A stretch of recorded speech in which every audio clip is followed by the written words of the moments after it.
नमस्कार, मैं हूं आशुतोष और आप मेरे साथ देख रहे हैं नेशनल कवरेज का डिजिटल कारवा।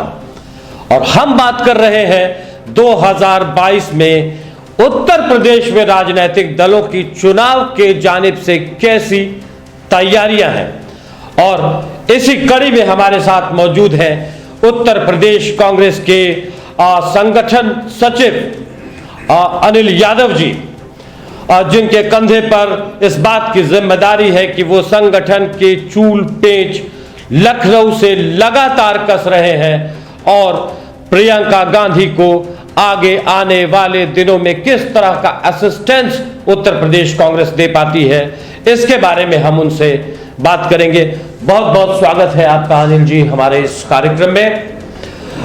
दरअसल ये पूरा मामला ये है कि 2022 का चुनाव खास तौर से कांग्रेस के लिए अहम रहने वाला है, इसलिए कि 31 साल हो गए हैं आपको वनवास काटते। तो आप क्या समझते हैं कि आपका ये वनवास फिलहाल 2022 में खत्म होने वाला है? बिल्कुल खत्म होने वाला है। आप देखिए कि जो बात आप कर रहे हैं कि 31 साल से हम उत्तर प्रदेश की सत्ता में नहीं, लेकिन 31 साल में जो कुछ हुआ उसकी बातें बीती बातें हैं, उस पर मैं चर्चा नहीं करूंगा। लेकिन पिछले 2 सालों का जो एक्सपीरियंस है, या खास करके जब से प्रियंका गांधी जी यूपी में जनरल सेक्रेटरी बनी है, तब से जो संगठन का कार्य पद्धति है वो मैं आपको बता सकता हूं। आज उत्तर प्रदेश में हर ब्लॉक में हमारे नए अध्यक्ष बने हैं। लगभग जो है 20-22 साल बाद उत्तर प्रदेश कमेटी ने अपने नए ब्लॉक अध्यक्ष बनाए, और वो ब्लॉक अध्यक्ष आप किसी भी जिले में जाकर देख सकते हैं। प्रतिभावान हैं, राजनीतिक लोग हैं और राजनीतिक गुणागणित समझने वाले लोग हैं। और उससे बड़ी बात यह है कि वो उस जनपद के या उस विधानसभा, उस ब्लॉक के जो जातीय समीकरण है, सामाजिक समीकरण है, राजनीतिक समीकरण है, उसके हिसाब से हमने नौजवानों को खास करके मौका दिया है। ब्लॉक स्तर पर उनको ब्लॉक अध्यक्ष बनाया है। पूरे उत्तर प्रदेश में हमारा संगठन सृजन अभियान दूसरे चरण में चल रहा है। आप देखिए कि इस जरिए हम लोग उत्तर प्रदेश की 8,000 न्याय पंचायतों में हम लोग लगातार बैठक कर रहे हैं और वहां पे संगठन बना रहे हैं। आपने बात की अभी गुणागणित की, जातिवाद की, सामाजिक सरोकारों की। उत्तर प्रदेश जिस तरीके से जातियों में बंधा हुआ है, और आपने जो प्रोजेक्शन दिया है वो एक गांधी फैमिली के सदस्य का दिया है। गांधी फैमिली के ऊपर यह माना जाता है कि वो किसी जात के नहीं है, जातीय बंधन से ऊपर। तब आप कैसे उम्मीद कर सकते हैं उत्तर प्रदेश जैसे जातिवादी सूबे में कि प्रियंका गांधी इफेक्टिव होने वाली? देखिए, मसला जब हम राजनीति में जाति समीकरणों की बात करते हैं तो हम उसका मतलब कांग्रेस पार्टी के लिए है कि भागीदारी, लोगों की भागीदारी जो सत्ता से दूर रहे हैं, सत्ता में पहुंच नहीं पाए। 35 साल की जो तथाकथित सामाजिक न्याय की राजनीति थी, बहुजनवाद की राजनीति थी, वो किस तरीके से दलितों, पिछड़ों और अकलितों को ठगा है, उनके मुद्दे पर किस तरीके से वोट लिया है, लेकिन उनके मुद्दे पर वो सड़कों पर नहीं दिखाई दिए।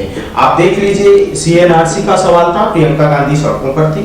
हाथरस में दलित बेटी के साथ बलात्कार हुआ, कोई भी दलित नेता नहीं बोला। प्रियंका गांधी पैदल चल के, राहुल गांधी, गांधी फैमिली पैदल चल के हाथरस जाने की कोशिश की। 2 बार अरेस्टिंग हुई, लेकिन उसके बावजूद वो लोग वहां पर पहुंचे। उत्तर प्रदेश में किसी भी समाज, किसी भी सामाजिक संगठन, किसी भी सोशल एक्टिविस्ट के ऊपर कोई भी हमला होता है, सरकार तारीफ करती है। आज उत्तर प्रदेश में अगर कोई सवाल उठा रहा है, जनता का सवाल उठा रहा है, तो वो प्रियंका गांधी। अगर आप जनता का सवाल उठाते हैं, जनता की बुनियादी चीजों पर आप बहस करते हैं, खड़े होते हैं जनता के साथ, तो ये जो जातिवाद का जो आप सवाल पूछ रहे हैं, तो ये सारे समीकरण, ये सारी चीजें ध्वस्त हो जाती हैं। संघर्ष जो है, कांग्रेस पार्टी का जो संघर्ष है उत्तर प्रदेश में, जो जाति का नेक्सस है, जो जातिवाद का नेक्सस है, उसको ध्वस्त करके हम उत्तर प्रदेश में 2022 में सरकार बनाएंगे। 7 सीटों से एक लंबा फासला तय करना है आपको, क्या रणनीति है? ये सवाल लोग पूछते हैं कि उत्तर प्रदेश में जो कांग्रेस पार्टी है 6% की पार्टी है। 6% को परसेंट है, हमारे पास 7 विधायक हैं। उसमें से भी 2 लोग नहीं के बराबर हैं। तो ये लंबा सफर कैसे तय किया जाएगा? मैं उनको कहता हूं कि उत्तर प्रदेश में जो मैं बात कर गई थी कि 8000 न्याय पंचायत थी, 8000 न्याय पंचायतों से 8000 लोग, हमारे ब्लॉक 823 ब्लॉक से, हर ब्लॉक से 25 लोग, ये हमारा 28,000 कार्यकर्ताओं की एक ऐसी फौज पूरे उत्तर प्रदेश में, जिनको हमारे प्रदेश सचिव जानते हैं, हमारे महासचिव जानते हैं, मैं खुद पर्सनली लोगों को हम लोग आइडेंटिफाई कर रहे हैं, उनसे मिलते हैं, जानते हैं। 28,000 ठोस कार्यकर्ताओं की फौज अगले 25 जनवरी के बाद हम उतारने जा रहे हैं। और उसके साथ मुद्दों की अगर बात करिए, उत्तर प्रदेश का कोई ऐसा मुद्दा नहीं है जो कांग्रेस पार्टी ने उठाई है। हमारे अध्यक्ष 1 साल में 48 बार जेल गए हैं। मैं बड़े गर्व के साथ आपको ये बात बता रहा हूं कि लखनऊ जेल पूरे 1 साल का इतिहास रहा है। लखनऊ जेल में कोई ऐसा महीना नहीं था, कोई ऐसा दिन नहीं था जिस दिन हमारा कोई ना कोई कार्यकर्ता जेल में बंद था। लोग भी ये मानते हैं, लोग मानते हैं कि कांग्रेस सड़क पर बीजेपी के खिलाफ संघर्ष कर रही है। अब मैं आता हूं इस सवाल पर कि कांग्रेस में गुटबाजी का जो एक हमेशा से ताना बाना रहा है, आप जैसे नौजवान जो जेएनयू में पढ़ा है, अब कांग्रेस के संगठन की उत्तर प्रदेश जैसे गंभीर और बड़े सूबे में जिम्मेदारी संभाल रहा है, तो ये जो आपकी जो बूढ़ी कांग्रेस है, इसका कैसे सदुपयोग होने वाला है? देखिए, राजनीति में किसी भी कोई भी संगठन हो, संगठन से लेकर घर परिवार तक है, तो वहां पे बहुत सारे मतभेद हो सकते हैं। हमारी पार्टी में मतभेद हो सकता है, मनभेद नहीं है। हम लोग जो खास करके नौजवानों की पीढ़ी, हमारी महासचिव का सख्त निर्देश है नौजवानों के लिए कि आप अपने जिले में जो लोग बूढ़े हैं, जो लोग कांग्रेस पार्टी के लिए अपना जीवन लगाए हैं, उनका आप सम्मान करिए। और हम ऐसे लोगों का, जो लोग अनुभव वाले हैं राजनीति में, उनका सियासत में उनका लंबा तजुर्बा रहा है, उनसे हम चाहते हैं और हम लगातार सीख रहे हैं कि ऐसे लोगों के साथ हम उनका अनुभव ले रहे हैं, उनका मार्गदर्शन दे रहे हैं। तो इस तरीके की कोई बूढ़ी और नौजवान कांग्रेस, ये कोई दो खेमा नहीं है। हम, हाँ, ये जरूर है कि इतनी पुरानी पार्टी, हिंदुस्तान की सबसे पुरानी पार्टी है, तो उसमें बूढ़े लोगों की तादाद होगी। और ये हमारे लिए, एक नौजवान के लिए ये गर्व की बात है कि हमें बुजुर्गों का मार्गदर्शन प्राप्त है, हमें उनका आशीर्वाद प्राप्त है, और उनके मार्गदर्शन और आशीर्वाद में हम कांग्रेस पार्टी को आगे ले जाएंगे। अच्छा, ये हाल फिलहाल ये देखने में आया है कि आपकी पार्टी के पास किसी भी जातीय जनाधार, जाति का जनाधार नहीं है। हालांकि देखा जाए तो आप पूर्वी उत्तर प्रदेश के उस शहर से आते हैं जो मानचित्र पर देखा जाए तो बहुत ही पिछड़ा हुआ शहर माना जाता है, आजमगढ़। आप वहां से आते हैं, तो आपके पास ऐसा क्या कुछ करने के लिए है कि लोग जुड़े आपसे और कुछ आपका भी जनाधार इस टाइप का बने? जैसे मैं मान के चल रहे लोग कि बीजेपी में बैकवर्ड क्लास वोट कर रहा है, उनको ब्राह्मण भी वोट कर रहा है, उनको ठाकुर भी वोट कर रहा है। आप क्या कुछ करने वाले हैं? देखिए, राजनीति में, खास करके उत्तर भारत की राजनीति में, जाति एक सच्चाई है और समाज में भी जाति एक सच्चाई है। और हर जगह जातियों की राजनीति चलती है, लेकिन उत्तर प्रदेश में खास करके जब जातियों का सवाल आता है तो कांग्रेस पार्टी का जो पुराना फार्मूला है कि हम सारे लोगों को एक समावेशी सियासत करना चाहते हैं, सब लोगों को साथ लेकर चलना चाहते हैं। और ये संभव है आज़ादी की लड़ाई में या आज़ादी के बाद जब देश आज़ाद हुआ। आप आज़ादी की लड़ाई देख लीजिए, तमाम वर्गों के लोग, तमाम क्लास के लोग, तमाम जातियों के लोग कांग्रेस के झंडे के नीचे आकर संघर्ष किए। और सिर्फ वो जातियों और क्लास का बंटवारा नहीं था, वो विचारधारा के भी बंटवारा था। एक तरफ कांग्रेस पार्टी में सोशलिस्ट धड़ा था, एक तरफ थोड़ा रूढ़िवादी धड़ा था, एक तरफ गांधी थे, एक तरफ उसी में सुभाष बाबू थे। उसी तरीके से जब देश आजाद हो गया तो आप देखिए कि पहली नेहरू की पहली कैबिनेट, उसमें भी इस तरीके के लोग थे। उत्तर प्रदेश में अभी जो खास करके उत्तर प्रदेश कांग्रेस कमेटी की बात करें तो हम एक समावेशी जाति फार्मूले पे काम कर रहे हैं, जिसकी जितनी हिस्सेदारी है हम उत्तर प्रदेश में उनको पद के हिसाब से, आप हमारी कमेटी देख लीजिए, हमने पद के हिसाब से जातियों का समावेश किया है और हम सारे लोगों के लिए संघर्ष कर रहे हैं और उम्मीद करते हैं कि सारे लोग हमारे साथ। दो अहम सवाल और हैं। ओवैसी का सामना आप कैसे करने वाले हैं? बिहार से सटे उत्तर प्रदेश में, वहां आपका पूरा समीकरण ओवैसी ने बिगाड़ दिया।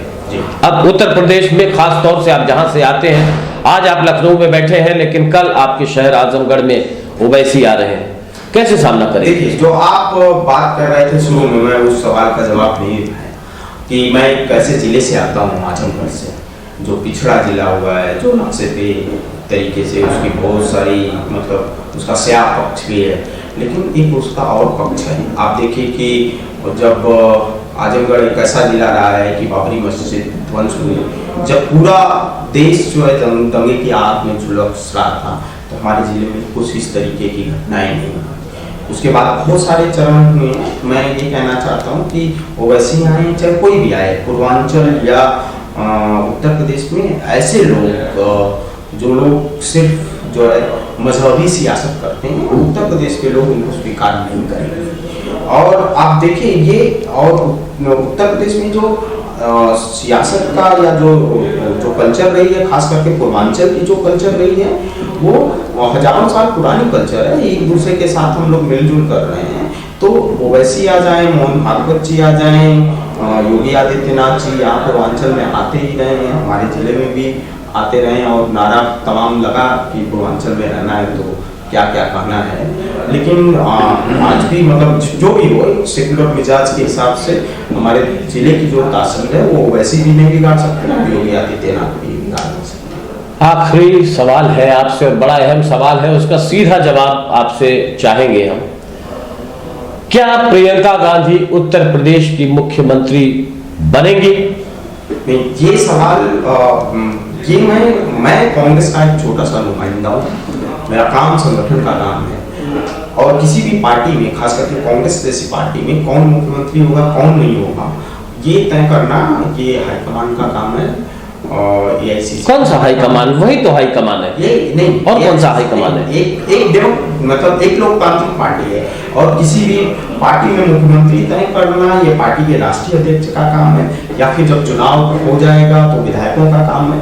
तो वो अभी 1 साल का वक्त है, वो कुछ समय बाद हम इसका जवाब दे देंगे। नहीं, आप कहीं शायद आप इससे पीछे तो नहीं रह जाते हैं कि कहीं जैसे बीजेपी अपना मुख्यमंत्री का चेहरा प्रोजेक्ट कर देती है, बीएसपी की तरफ से मायावती प्रोजेक्शन में रहती हैं, और उत्तर प्रदेश में समाजवादी पार्टी की तरफ से अखिलेश यादव उनके चेहरे है ही हैं, तो आप कोई चेहरा नहीं प्रेजेंट करते हैं, तो आपको नहीं लगता कि आप कहीं इससे पीछे रह जाने वाले हैं? ये चेहरा प्रेजेंट होगा कि नहीं होगा, ये अभी मतलब ये सवाल अभी इसका जवाब जो है मेरे जैसे नुमाइंदे के पास नहीं है। वो आने वाले वक्त में हमारी पार्टी की हाईकमान, राष्ट्रीय अध्यक्ष या जो हमारी कार्यकारिणी है वो तय करेगी कि उत्तर प्रदेश में सीएम का चेहरा कौन। अच्छा, लोग कहते हैं कि सियासत में हमेशा कांग्रेस की गाड़ी जो है प्लेटफॉर्म को बहुत देर से पहुंचती है, तो क्या ये कुछ ऐसी वजह, जैसे आपका जो नपातुला जवाब है एक सियासतदान की तरह से जी, तो वो ठीक है, आप अपनी पार्टी में आपको यही बोलना है, लेकिन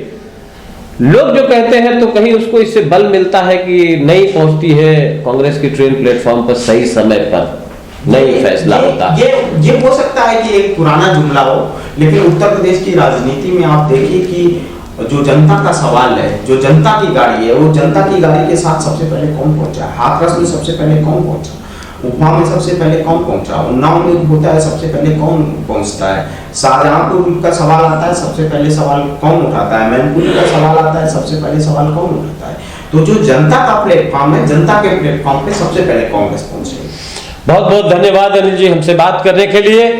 और जनता के प्लेटफॉर्म पर कांग्रेस की गाड़ी सबसे पहले पहुंचती है और नेता उसमें छूट भी जाए तो कोई फर्क नहीं पड़ता, ऐसा कह रहे हैं उत्तर प्रदेश कांग्रेस के संगठन मंत्री अनिल यादव। हम और भी सभी दलों के नेताओं से बात करके 2022 की तैयारियों को लगातार अब तक पहुंचाते रहेंगे। देखते रहिए नेशनल कवरेज।